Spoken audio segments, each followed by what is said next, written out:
Net করা জায়গাটাতে tiles বসাতে হবে, তো অনেক চিকন হয়ে গেছে, নেটিং করা জায়গা আছে তার জন্য সিমেন্টের এইভাবে চিপিং করছি। তারপর এই সাইডটাও চিপিং হবে এখন গ্যালেন্ডার মেশিনের দ্বারা, এই মেশিনটা দ্বারা চিপিং করা হচ্ছে।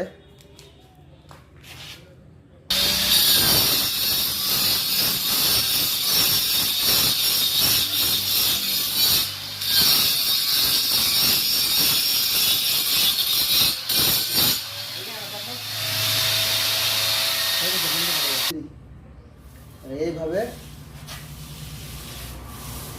সিমেন্টের ঘোলাটা ভালো করে মেরে দিতে হবে, প্রিমিয়াম সিমেন্টের ঘোলা মারতে হবে, তাহলে টাইলসটা ধরবে ভালো, পরবর্তীটা ছাড়বে না। এরপর এখানে বালি সিমেন্ট মিক্স করে তারপর টাইলসটা বসাবো। করে দিই।